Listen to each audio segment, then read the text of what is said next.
श्री स्वामी समर्थ। स्वामी शिदोर या चॅनलमध्ये तुमचं खूप खूप मनापासून स्वागत आहे। संकष्टी चतुर्थीचं व्रत हे बरेच जण करत असतात, पण तुम्ही व्रत जरी करत नसाल तरी आज ज्या सेवा सांगणार आहे त्या सेवेमुळे तुमची कितीही कठीणातली कठीण इच्छा असेल ती पूर्ण होईल। पहिला उपाय हा इच्छापूर्तीसाठी आहे। बरेच दिवसापासून तुमचं कोणतं काम रखडलं असेल, इच्छा पूर्ण होत नसेल तर हा उपाय आवर्जून करा। पुढची संकष्टी चतुर्थी येण्याच्या आत तुम्हाला या उपायाचा अनुभव येईल।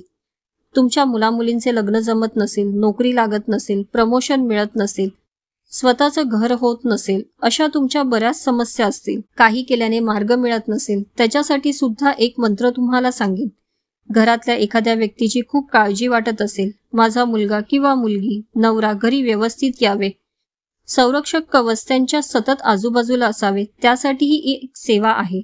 घरात नकारात्मकता असेल, सतत भांडण वादविवाद होत असतील, यासाठी ही उपाय सांगणार आहे। सर्वात पहिला उपाय इच्छापूर्तीसाठी। तुम्हाला ज्या मंदिराच्या आजूबाजूला दुर्वा असतील तिथे हा उपाय करायचा आहे।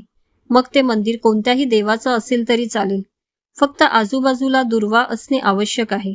हा उपाय तुम्ही घरी दुर्वा आणून केला तर नाही चालणार। तुम्ही पण ज्या देवाच्या मंदिरात जाल त्या देवाला प्रार्थना करायची आणि सांगायचं, मी जो काही इथे उपाय करणार आहे त्यामुळे माझी मनोकामना पूर्ण व्हावी अशी प्रार्थना करायची।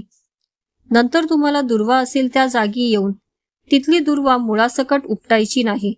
दुर्वा म्हणजे वरची जी 3 पानं असतात ती 3 पानं आपली अंगठा आणि तर्जनीमध्ये धरायची। गणपतीचं स्मरण करून माझी ही इच्छा पूर्ण होण्यासाठी हा उपाय करत आहे, इच्छा बोलत असतानाच 2 पानांची अगदी अलगद गाठ मारायची आहे। गाठ मारताना ती तुटणार नाही याची काळजी घ्यायची। गाठ मारून तुम्ही तुमच्या घरी निघून यायचं। आपण जो उपाय केला आहे तो आपण तिथेच विसरून आपल्या कामाला सुरुवात करायची। पुढची संकष्टी चतुर्थी येईपर्यंत 100% तुमची इच्छा पूर्ण झालेली असेल। गणपती बाप्पा ही बुद्धीची देवता आहे। आपल्या मुलांनी शिक्षण नीट घ्यावं, केलेला अभ्यास त्यांच्या लक्षात राहावा, परीक्षेच्या वेळेत त्यांनी जिद्दीने चिकाटीने अभ्यास करावा असे प्रत्येकाला वाटत असते। अशा वेळी प्रत्येक संकष्टी चतुर्थीला 11 वेळा अथर्व शीर्ष म्हणत गणपतीच्या मूर्तीवर पाण्याने अभिषेक करायचा। जर तुम्हाला अथर्व शीर्ष म्हणता येत नसेल तर ओम ग गणपते नमः या मंत्राचा जप करत अभिषेक करायचा। अभिषेक केलेले तीर्थ तुमच्या मुलांना पियायला द्यायचे। हे प्रत्येक चतुर्थीला करा, याचा तुम्हाला खूप छान अनुभव येईल।